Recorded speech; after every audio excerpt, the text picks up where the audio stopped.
এখন আমরা 10 নম্বর কোশ্চেনটা সলভ করব। 10 নম্বর যে কোশ্চেনটা সেটা হচ্ছে বিক্রিত পণ্যের ব্যয় নির্ণয় করো। তো বিক্রিত পণ্যের ব্যয় নির্ণয় করার আগে আমি ধরে নিলাম যে তোমরা বিক্রিত পণ্যের ব্যয় সম্পর্কে জানো, তারপর আমি জাস্ট একটু বেসিকটা আলোচনা করে দিচ্ছি। বিক্রিত পণ্যের ব্যয়ের যে রুলস, সেই রুলসটা হচ্ছে প্রারম্ভিক মজুত পণ্যের সাথে ক্রয় বাদ ক্রয় ফেরত বাদ ক্রয় বাটা বা আরো অন্যান্য আনুষঙ্গিক যদি কিছু থাকে যোগ বিয়োগ করব। যোগ বিয়োগ করার পরে যে টাকাটা বের হবে সেটা নিট ক্রয়। তার মানে প্রারম্ভিক মজুত পণ্যের সাথে নিট ক্রয়টাকে আমরা কি করে দেব? যোগ করে দেব। তারপরে ক্রয় পরিবহন, আমদানি শুল্ক, মজুরি, জাহাজ ভাড়া, ডক চার্জ, এগুলো যে টাকাগুলো আছে সেই টাকাগুলো আমরা যোগ করে দেব। এই যে ক্রয় পরিবহন, আমদানি শুল্ক, মজুরি, জাহাজ ভাড়া, ডক চার্জ, এগুলোকে বলা হয় ক্রয় সংক্রান্ত খরচ। এগুলোকে কি বলা হয়? ক্রয় সংক্রান্ত খরচ বলা হয়। তাহলে আমরা কি শিখলাম? প্রারম্ভিক মজুত পণ্যের সাথে নিট ক্রয় যোগ, তারপরে ক্রয় সংক্রান্ত যাবতীয় যা খরচগুলো আছে সেগুলো যোগ হবে। যোগ করার পরে যে টাকাটা বের হবে সেই টাকার সাথে আমরা সমাপনী মজুত পণ্যটাকে বিয়োগ করে দেব। সমাপনী মজুত পণ্য বিয়োগ করার পরে যে টাকাটা আসবে সেটার নামই হচ্ছে বিক্রিত পণ্যের ব্যয়। আশা করি তোমরা বিক্রিত পণ্যের ব্যয় একটু ধারণা পেয়েছো। এখন আমরা সরাসরি ম্যাথে চলে যাই। আমরা দেখি তো রেওয়া মিলে প্রারম্ভিক মজুত পণ্য কত টাকা আছে?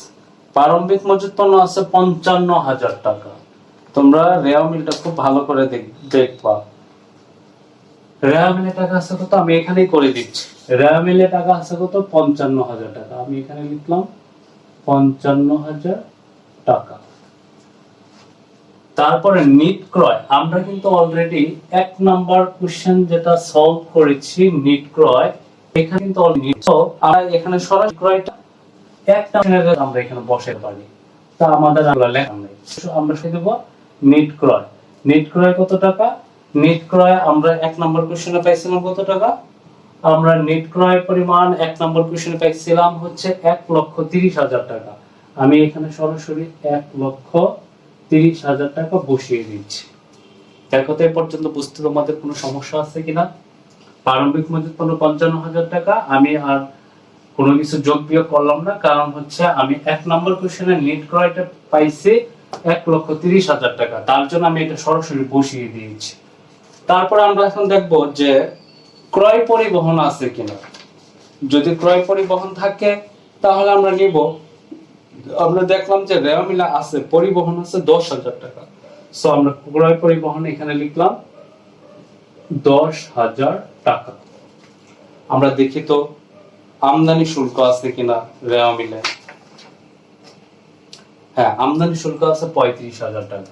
তো আমরা এখানে কত লিখবো? আমদানি শুল্ক কত টাকা লিখবো? 35,000 টাকা লিখবো। মজুরি কি আছে দেখি তো রেওয়া মিলে মজুরি আছে কিনা। হ্যাঁ, মজুরি আছে। মজুরি আছে হচ্ছে 41,000 টাকা। মজুরি হচ্ছে কত টাকা? 41,000 টাকা। তারপরে জাহাজ ভাড়া আছে। জাহাজ ভাড়া নাই, জাহাজ ভাড়া নাই। ডক চার্জও নেই। তো আমরা দেখতে পেলাম যে প্রারম্ভিক মজুত পণ্য আছে, নিট ক্রয় আছে, আমদানি শুল্ক আছে, তারপরে হচ্ছে পরিবহন আছে, তারপরে মজুরি আছে, আর কিছু নেই। হ্যাঁ, এখন আমরা যেহেতু ডক চার্জ নেই সো এটা আমরা কেটে দিলাম, বাদ দিয়ে দিলাম। হ্যাঁ, এখন আমরা আরেকটা জিনিস দেখবো, জাহাজ ভাড়া নাই, জাহাজ ভাড়াও কেটে দিলাম। এই যে টাকাগুলো পাইছি এই টাকাগুলোকে এখন যোগ করব, দেখি কত টাকা হয়। এই টাকাগুলোকে যোগ করলে দেখি কত টাকা হয়। 55,000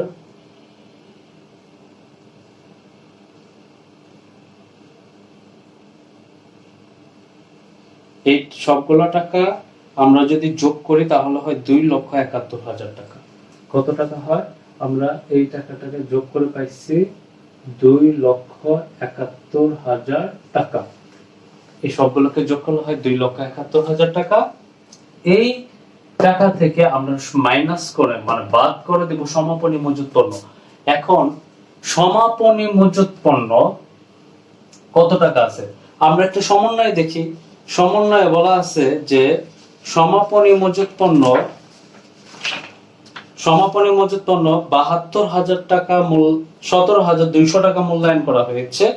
এই মূল্যায়নের পরক্ষণে 2,500 টাকা মূল্যের পণ্য আগুনে বিনষ্ট হয়েছে, কিন্তু এই ক্ষতি বীমার দ্বারা নিশ্চিত থাকায় সংশ্লিষ্ট বীমা কোম্পানি আমরা 1 নম্বর সৃজনশীলটা সমন্বয়টা পড়লাম। তো সমাপনী মজুত পণ্য কত টাকা পাইছি 17,200 টাকা, কিন্তু 17,200 টাকাই না, 17,200 টাকার পরে 2,500 টাকা মূল্যের পণ্য আবার আগুনে বিনষ্ট হয়েছে। তো আমি এক কাজ করি, এই যে সমাপনী মজুত পণ্য এখানে লিখি 17,200 টাকা। এই 17,200 টাকার পরে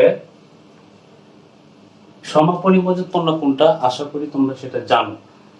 সমাপনী মজুত পণ্য হচ্ছে বছর শেষে যে পণ্যটা থাকে সেই পণ্যের মূল্যটাই হচ্ছে সমাপনী মূল্য। হ্যাঁ, এটা আবার পরবর্তী বছরে যে প্রারম্ভিক মজুত পণ্য হয়ে যায়। তো এই 17,200 টাকার মধ্যে আমরা সমন্বয় দেখতে পেলাম যে 2,500 টাকা মূল্যের পণ্য বিনষ্ট হয়ে গেছে।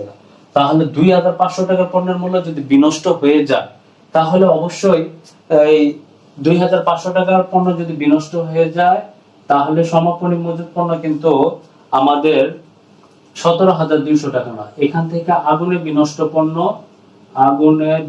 পণ্যটা বাদ যাবে। আগুনে বিনষ্ট পণ্য 2,500 টাকা বাদ যাবে। তাহলে 17,200 টাকা থেকে আগুনে বিনষ্ট পণ্য যদি 2,000 টাকা বাদ যায় তাহলে টাকা থাকতেছে হলো 14,700 টাকা। এই যে 14,700 টাকা, এই 14,700 টাকা হচ্ছে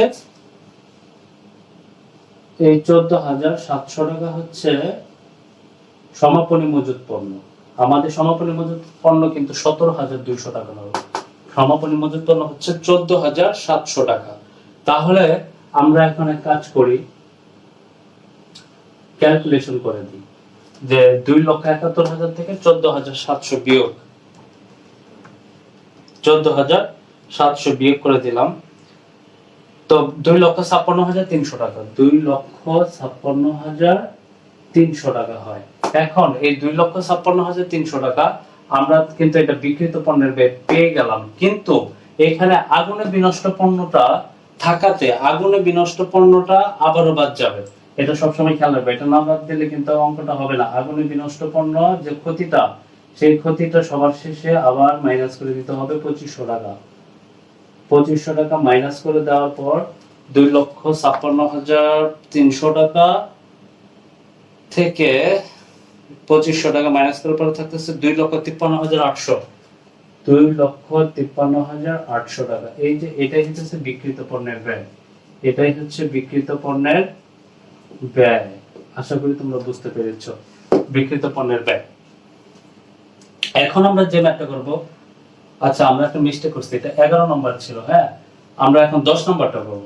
10 নম্বর হচ্ছে নিট প্রাপ্য হিসাবের পরিমাণ নির্ণয় করে। নিট প্রাপ্য হিসাবের পরিমাণটা এটা একদমই সহজ। আমরা অলরেডি 6 নম্বর কোশ্চেনে নিট প্রাপ্য হিসাব মানে নতুন অনুযায়ী পাওনা সঞ্চিতি নির্ণয় করতে যায় নির্ণয় করেছি অলরেডি সেই টাকাটা।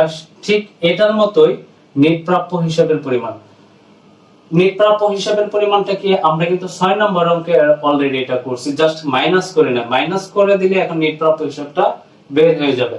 আমি তোমাদের একটু দেখিয়ে দিচ্ছি, দাঁড়াও, এটা মুছে দিলাম। হ্যাঁ, নোট করে রাখবা।